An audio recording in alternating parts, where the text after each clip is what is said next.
Contradicts claims saying hello, how are you doing? Being swept up by the hood of the car. There's a 3D recreation of the incident by Geo. There you go. How are you doing? My name is Dark Lord 100 of aka Double KK Double, and I am your host tonight for the classroom. I may be joined by O'Malley a little bit later. I may not be, but either way, we're going to kick it off and get going. We're going to open up by saying hello and thank you to everybody out there who taps in, whether it be on YouTube or on Twitch. But let me see. We got some wild card football right now. The Patriots and what you call it? You're playing. We got the Steelers in Houston tomorrow night to close out wild card weekend, and we got the Patriots. Sorry, the Chargers going right now. Patriots are up 3-0. But throughout this weekend, we had a bunch of games starting on Saturday with the Los Angeles Rams taking on the Carolina Panthers. Now, I thought this was going to be a runaway victory for the Rams, like I genuinely did. But evidently it was not. The Rams came out and took a 7-0 lead, and by halftime were up 17-14. We're tied. We're up 2017 by the end of the third and barely won. At one point during the late fourth quarter, the Panthers did have the lead, and the Rams were able to bring it back and get the 34-31 victory. Stafford threw for a little over 300 yards. Somehow they threw for 295 as a team. I don't get that, but they threw 3 touchdowns to 1 interception. Bryce Young, the really young buck that's showing so much promise with that Carolina team. 264, 1 touchdown, one IT, and 74 QBR. I'm gonna say this: Rico Dow and Chuba Hubbard are great runners. If kind of like in Chicago, I think where the Panthers are at is they're a year behind Chicago. And I don't mean they need to go get themselves a new head coach. The guy that's over there right now, I forget his name. But he's doing fine. He got them to 8-9 into the playoffs, into the division championship, into the playoffs. So I think definitely he should keep his job and he should continue to coach the team. But I think what he needs to do, him and the GM need to get together and target specific offensive linemen in the draft and in free agency that they are going to pick up to help protect Bryce Young and also to help open up holes for Chuba Hubbard and Rico Dow. Because the bottom line is both of them are great runners when they have blockers in front of them. But against a team like the Rams, it just wasn't happening. But that Carolina defense is pretty good. I think they're a step away from being able to elevate that team and take them to a different level and potentially have them become championship contenders. They were playoff contenders. They weren't even playoff contenders to start this season. So the fact that they made it like that, as you'll hear me say a couple of times tonight, they were playing with house. So, all right. Considering they backed in after a loss to Tampa Bay. Who knows if Tampa Bay loses their game? But anyway, that was the first game on the docket. The next game was last night, and that game was woo. At one point, the Packers were up 21-3. I'll say the Packers were up 21-3. And to end the game, Caleb Williams did what he tried to do against the 49ers. Caleb Williams did what Caleb Williams do and drove them down and hit I forget what the kid's name was, Zacchaeus. It hit him for the game-winning touchdown. It wasn't a dude, Zacchaeus for the 8-yard touchdown to close out the game. Like, they outscored the Packers 25-6. I think that the Packers, they weren't false gold from the beginning. Like, they were a good team. I just don't think they were built to beat the Bears. Like, the Bears are a better team than even the Packers are. Caleb Williams is light years ahead of where Jordan Love was at this point. I believe Love was still sitting on the bench behind Aaron Rodgers at this point. But I like what Ben Johnson and them boys are doing over there. Like I said, if you watch the moves they made this last year in free agency and through trade, like in the draft, like they made sure that they got a line that could protect Caleb Williams. And Caleb Williams is benefiting from it. As a USC boy, he benefited early on in his career in college from having some good offensive lines. Late in his career, he had to use his legs more, for sure. But in general, like when you give him an offensive line that he can play with, he's gold. And I think that's where we're at right now, is that he finally has an offensive line he can play with. And expect big things out of the Bears. I don't know if they're going to the Super Bowl. Like they got the Rams coming up next. That's going to be an interesting matchup there. Rams traveling to Chicago to go to the number 2 seed Bears. So, all right. So the game this morning kicked off with the Buffalo Bills taking on the Jacksonville Jaguars, and the Bills hold on for a 27-24 victory. That surprised me because, like, Jacksonville's been hot, like putting up 30, 40 on some decent teams. And Trevor Lawrence did throw for 3 touchdowns, but they also schemed him into 2 interceptions, whereas Josh Allen ran for 2 touchdowns on the ground and threw for 1 in the air and threw for 273. So, like, you know, when Josh Allen doesn't have many turnovers, that's it right there. Like, they stay in the game. They stay available to win the game. They had 273 with Josh Allen in the air, and they only had James Cook with 46 yards on the ground and no touchdowns, and Josh Allen with 11 and 33 yards on the ground. So, yeah, it was an interesting game. But the Bills move on. I believe I have to see. I don't know. I think the Bills play the winner, depending on who wins between Houston and Pittsburgh.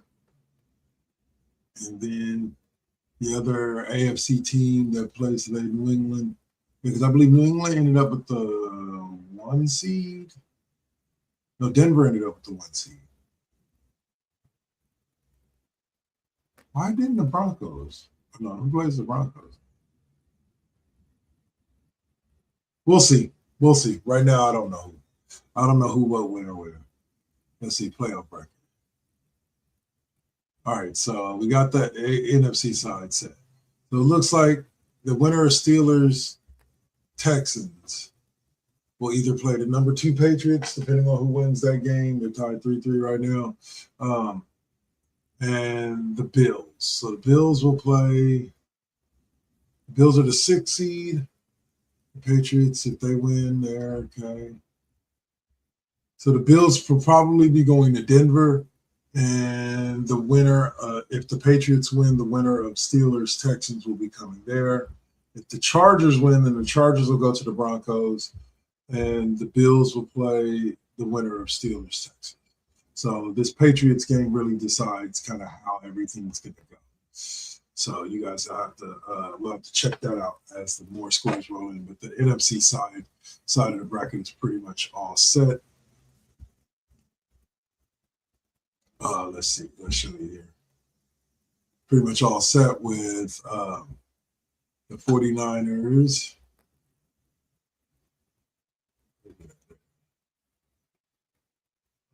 So we're going to go here. We're going to go over here. Just let me know. Okay, never mind. You're going to have to go back up. All right, there we go. There we go. That's a little bit. All right, so yeah, as you can see, we got the Eagles beating the 49ers, the Bears beating the Packers, the Bears take on the Rams, and the 49ers take on the Seahawks for the third time this season. Oh, I hate these kind of matchups. Oh, we'll see what Shanahan and them boys do. Hopefully they'll get Purcell back, and yeah. But let's get to that game. As the 49ers, my 49ers, my favorite team in the whole wide world, went on ahead. Not my favorite football team, went on ahead and handled business in that game against Philly. And let me say this again. I said this last week with O'Malley and Swab when we were talking about the 49ers and the loss to the Seahawks.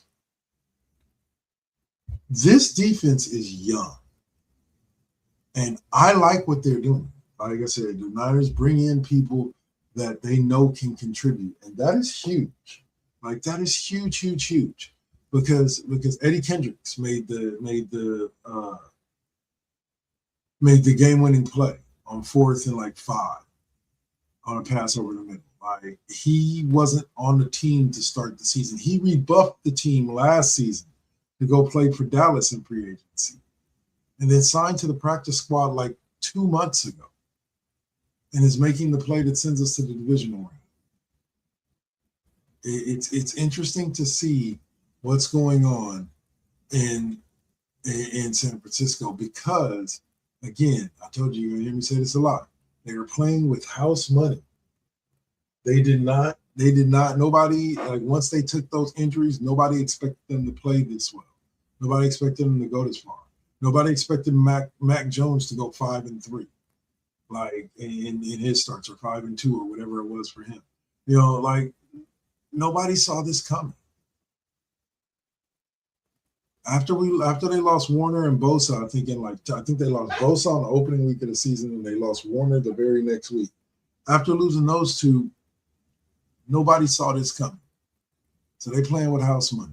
Should they beat the Seahawks and get to another conference championship game? I think it'd be like the 6th in the past 8 years or so, or something like that.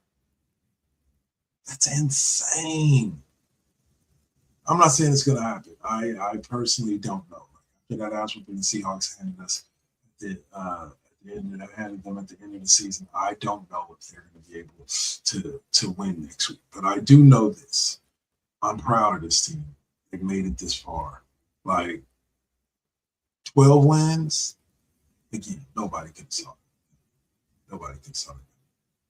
But then again, who could have saw the Rams? Like think about it like this. The final 4 in the NFC are set, and 3 of them are from the NFC West. Now y'all can miss me with the NFC East, South or North. The NFC West is the toughest division in football for this year. 3 teams. All 3 teams made the playoffs. All 3 teams made the divisional round. And if the Rams can beat the Bears, it'll be an all NFC West. No matter who wins the 49ers Seahawks game, it'll be an all NFC West conference championship. Toughest division in football. Argue with them. All right, so like I said, right now the Chargers and Patriots are tied 3-3. I think that's going to be a good one. Harbaugh got the Chargers back in the playoffs, doing his thing out there in Los Angeles.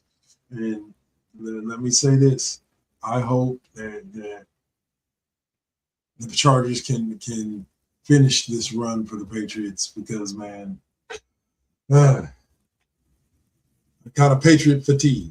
Don't get me wrong, I love this young squad, but I'm kind of Patriots fatigue right now because we had them for 20 years in the AFC Championship game every year.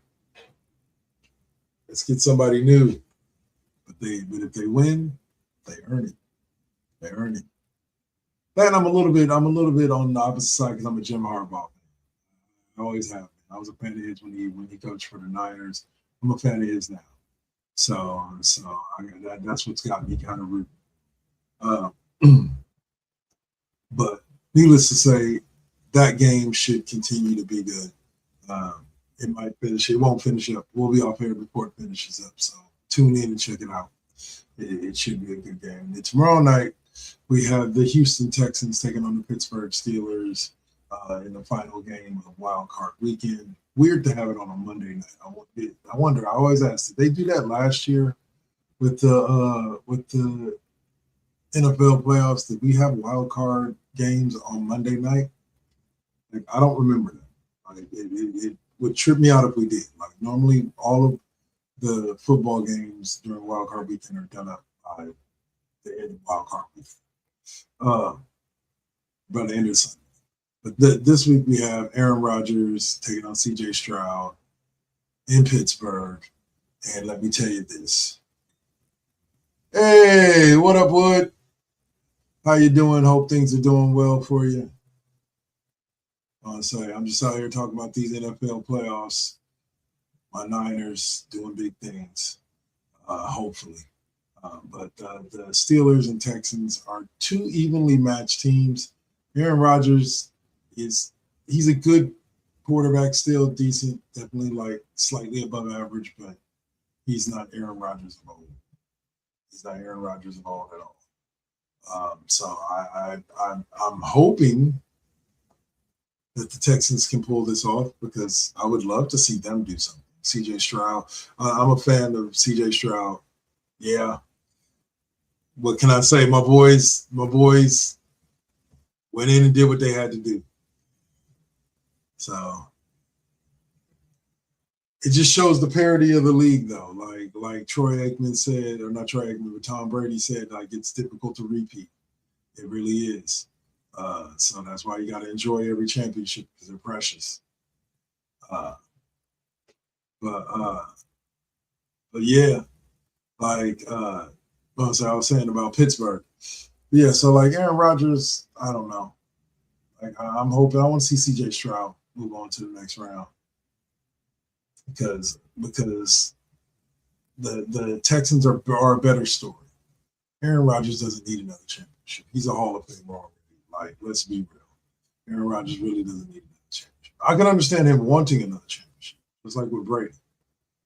But he doesn't. He definitely doesn't.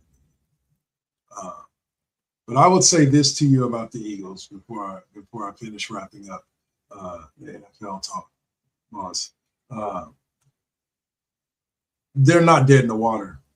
They'll be back again, and sooner than like they'll be back in the thick of things sooner than you think. Like yeah. Don't let it fool you. Don't let today's loss fool you. This was just a Niners team that was. Yeah. They again. Here's the thing with that the San Francisco 49ers team. That defense is a lot better than a lot of people give them credit, and it's primarily due to that man named Robert Saleh. But that defense, like everybody thought with A.J. Brown and Devontae Smith and Saquon Barkley, that they were just going to run all over the Niners defense and it was going to be a high-scoring affair and the Niners wasn't going to stand a chance. Eagles was moving on. But that young D is something special. Alfred Collins, they added in Eric Kendricks. He's a good linebacker. I believe he used to play for the Panthers and the Cowboys and then they have those young corners, Green, and like they're deceptively above average. Like I'm not going to say they're an elite defense, nowhere near. You add Fred Warner, and Nick Bosa to what they have, and that makes it an elite defense. But right now, they're above average defense, and they're playing like it. And so it just happened to work out. The Eagles were the first to feel that. Hopefully they can do. Hopefully, from my perspective, they can do the same thing to the Seahawks and potentially make themselves legit Super Bowl. We'll see. We'll see. Would like to see a sixth one in my lifetime. Not guaranteeing it, but would like to see it. But all right. So that's going to kind of wrap up my NFL talk for today. Congratulations to all the teams that won on Wild Card Weekend. Good luck to everybody, including my Niners, for next week games. We're going to kind of move on from this when we come back from the break and go to some basketball, talking a little Trae Young trade and some of the crazy things that's happened this week in the NBA. You are watching The Classroom, featuring with Dark Lord 100, myself, Double KK Double, and maybe O'Malley, maybe not. We'll see. But be sure to stick with me, and let's have some fun. Peace.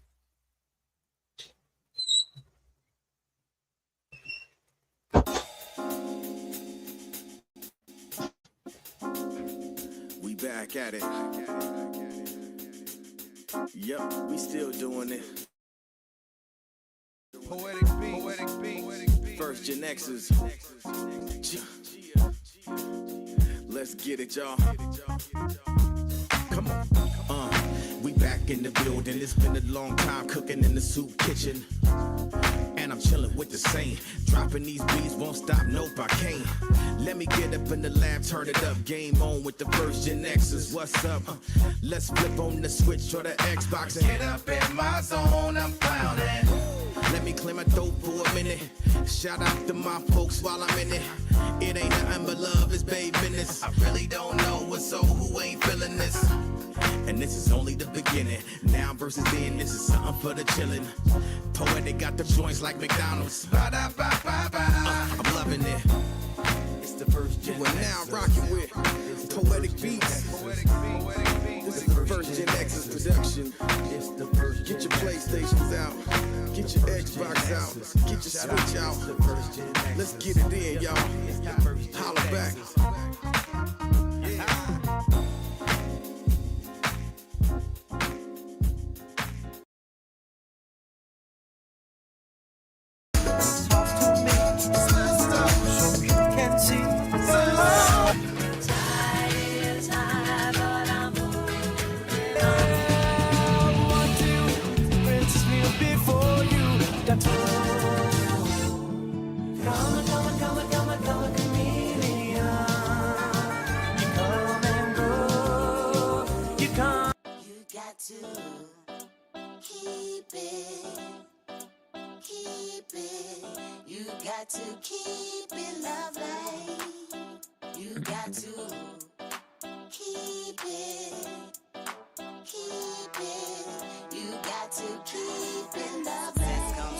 Struggle. I ain't even giving up on whatever I wanted. The tragedies I've seen, I can't even stomach.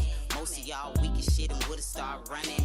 Every time I make it back to the crib, I'm thankful the Most High let me see all of it. Grateful I'm lovely, and I'm being real with this. Please don't judge me. I'ma stay on my shit. I'ma keep it.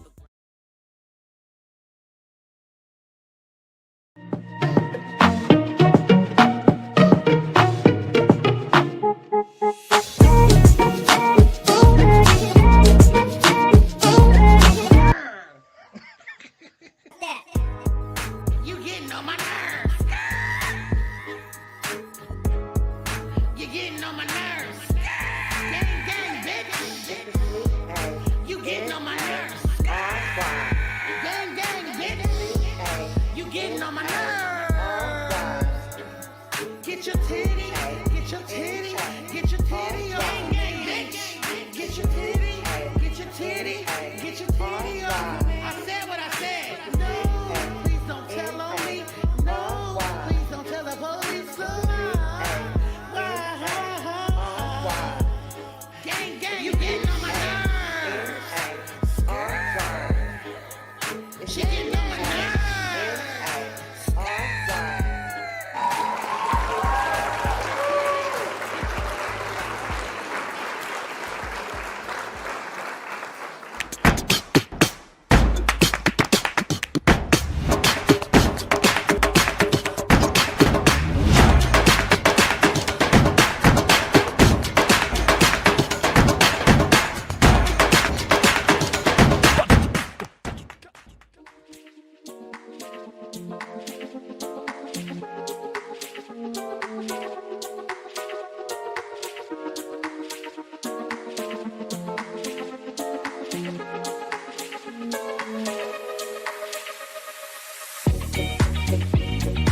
I am muted. All right, and I am back.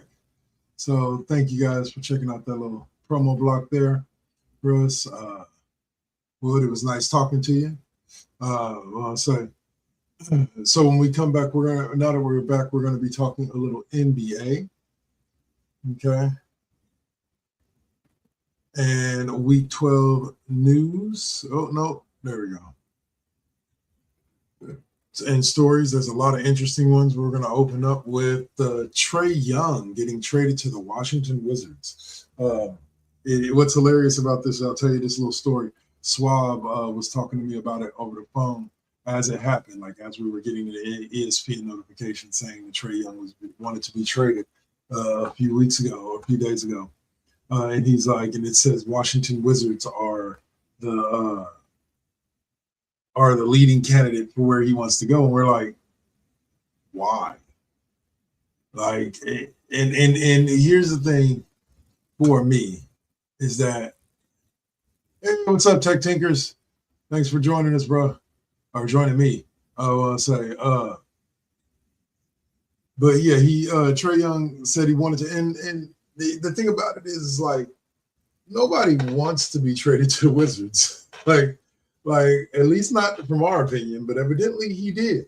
But now that I think about it, I think about like they've got that VG kid for small forward. They got Jordan Poole for the 2. Now they got Trae Young to dime out. Like they may have inadvertently given like the Washington Wizards what I would consider to be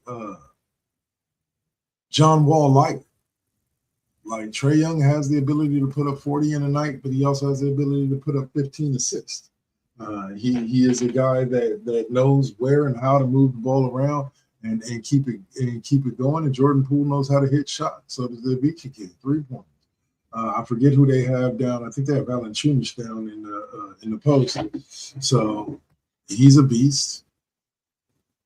So I don't see why this can't be something good for everybody. Like CJ McCollum now goes from the Washington Wizards. I forget what the name of the other cat was that went there too, but to the Atlanta Hawks to help them get a more grounded, maybe a slower paced point guard. I still think McCollum should be playing with Lillard in Portland, but hey, we can't always have it, can't we?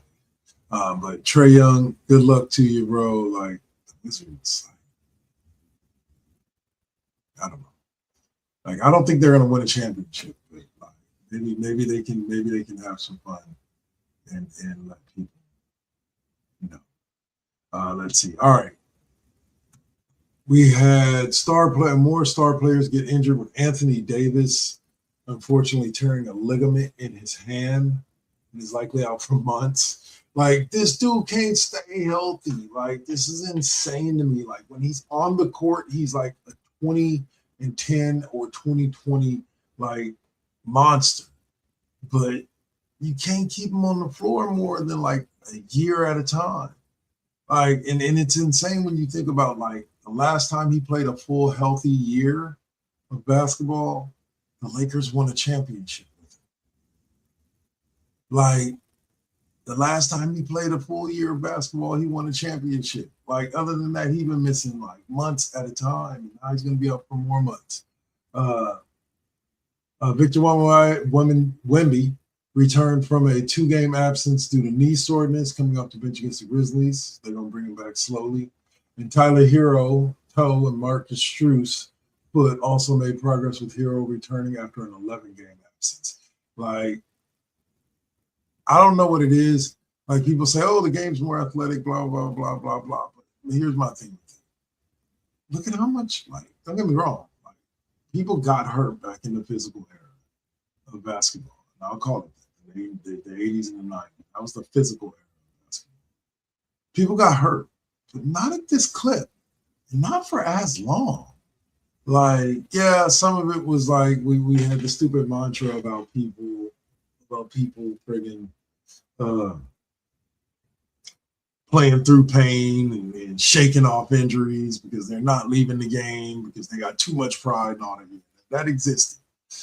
And that was some of it. But I just don't think players got injured as often as they do now. And not for these long-term injuries. Like I said, Anthony Davis is going to be out for months. They might not get him back till probably the playoffs if they're lucky. So it just blows my mind. Maybe it's just certain players. We had a player milestone this week. This Anthony Edwards became the third youngest player in NBA history to reach 10,000 career points. Congrats to him. And we had Pacers coach Rick Carlisle. Rick Carlisle won his 1,000th game, becoming the 11th coach to reach that. Up there with Don Nelson and them. 1,000 wins. Like, wow. That's magical. Like, that means you've been coaching for a long time.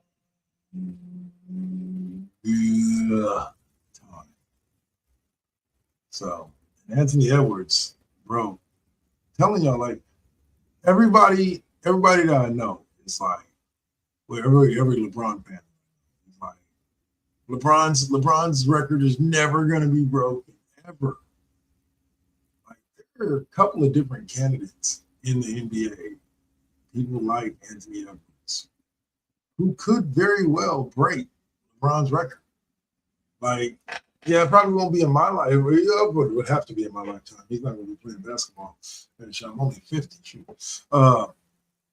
He'll play basketball at least another 10, 15 years, so 10 years.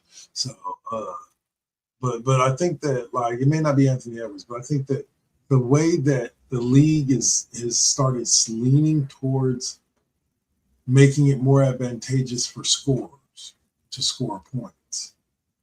It's an escalade they've been on since the 90s. You're going to see more and more people. Like they said, if you go back, I watched a video just the other day where they talked about it. If you go back a few years back, scoring 20 points in an NBA game on average was like, wow, you were one of the elite players.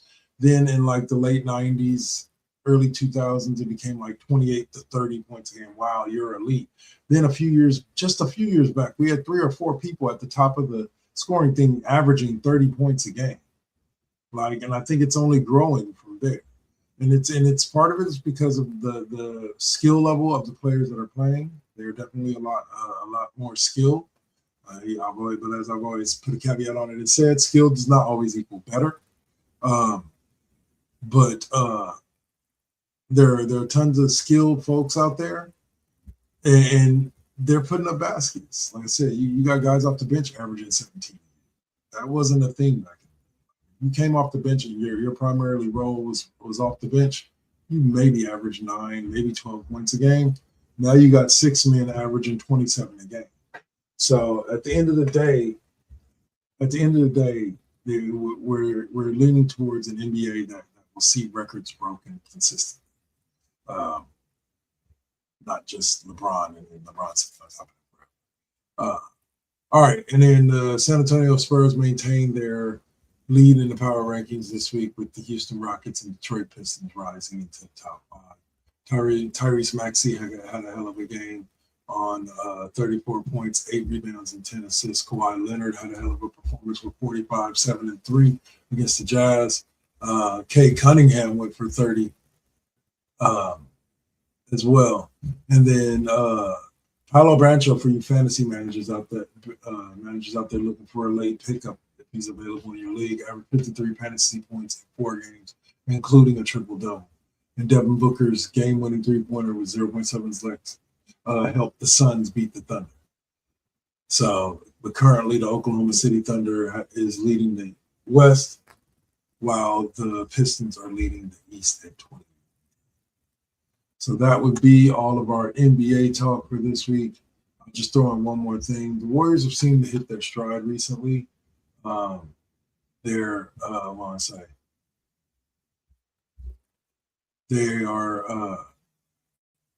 doing well, and I believe they're 3 games over 500 at this point.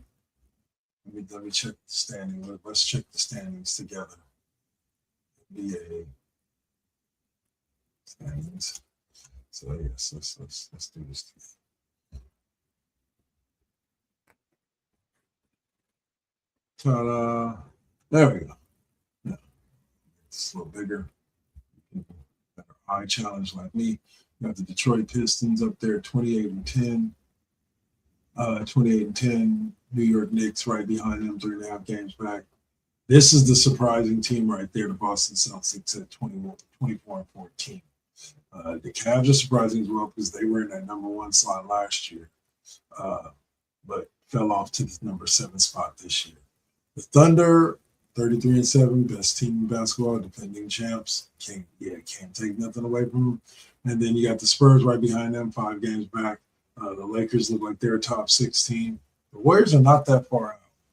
The Warriors are only 3 games back of the Lakers, or 3 games back of the Rockets, 3.5 games back of the Lakers. And they've kind of hit their stride. They won 2 straight. They won like 7 of 8, I want to say. Let's see. Yeah, 2 straight. And they won 3 or 4. And 5 of 7. 5 of 8. So 8 of 11. 8 of their last 11 games they've won to get to 21-18. Now behind the Lakers. Like, so I could see this squad like going on a decent run. The offense is starting to flow. Unfortunately, it doesn't look like we have found any type of a respite for the Kuminga situation. I thought it started out well this season, but it has not seemed to get better. So the last thing we're going to talk about tonight will be the college football playoffs. And this, I tell you, it's been one of my favorite college football playoffs since the thing opened. First of all, I'm glad that they got 10 teams or 12 teams now. I love this format. I've been playing a lot of college football, 26, and dealing with the format, and it's amazing. But we saw in the first round, we saw Oklahoma drop Alabama, which was huge. Miami drops Texas A&M. Ole Miss drops Tulane, and Oregon drops James Madison, dropping a 50 bomb. Then we witnessed, Alabama beat Oklahoma. And then the next round, we saw Indiana drop Alabama, which was huge. Like, Indiana's come out of nowhere for an undefeated season so far heading into this matchup game against Ole Miss, or against whoever the winner of Miami and Ole Miss, as you can see right there.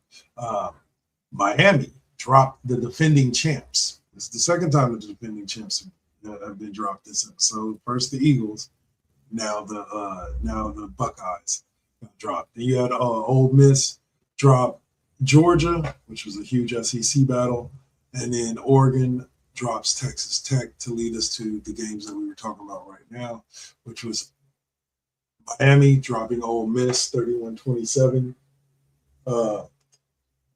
and then getting to their first championship game in, oh my God, forever. And they did this in the Fiesta Bowl, and I am just so wow. Like, it takes me back to my childhood. Miami ain't been Miami since I was in like my early 20s. Miami would dominate college football. The Rock played for Miami. Dwayne "The Rock" Johnson played defensive end for Miami at one point in his lifetime. So, but that game was completely worth any time spent watching it. And I'm going to say that this national title game is about to get real interesting because we've got what feels like one team of destiny in Miami ready to take on the other team of destiny, Indiana. Indiana is now, 14-0 or 15-0. Going into the, whatchamacallit, they beat friggin' Ohio State in the conference championship game. They dropped Alabama in the last round. And now they just dropped Oregon. And not just dropped Oregon, but they 100% like dominated Oregon. 56-22, and that score was too close for how bad Oregon really got the answer. So, but the key thing that Swab did bring up was that this was the matchup of the potential number 1 and number 2 picks in the NFL draft for Mendoza. I forget who the kid was for Oregon. I forget his name, but yeah, both of them. Like, it looks like Mendoza, he may be wearing silver and black next year. He may be wearing silver and black, and it wouldn't be a bad pickup. So the championship matchup is set. I believe it's taking place January 19th. So next week, next Monday, giving the kids a week off, and go Indiana is all I can really say. Like, I'm a Michigan and Cal guy, so like I really don't want to see Indiana win because Big Ten and all, but go Indiana. Like, and here's another Cal connection for you randomly. Mendoza, the kid that's won the Heisman this year and is leading Indiana has led Indiana to the national championship games. Actually, a transfer from guess where? Berkeley. He was recruited and signed initially with Cal, and now he's playing in the national title game. I can root for that. Good luck, Mendoza. Sucks that you left us, that you left the Bears, but I'm glad that you're getting your shine on now with this Heisman. You're probably going to be the number 1 pick in the draft. So, other than that, I ain't got much else to say, much else to talk about. I want to say thank you to everybody who tapped in, from Wood over on YouTube to Tech Tinkers here on Twitch, over there on Twitch. I appreciate everybody's input and time with me. It sucks that O'Malley didn't get a chance to join us. Hopefully her and Swab will be back next week. And I will see you guys on Tuesday for my next stream with college football, EA Sports College Football 26 on the Xbox Series S. I am Dark Lord 100, aka Double KK Double. This has been The Classroom, featuring on the first GenXers broadcast network right here on Twitch or YouTube. Peace.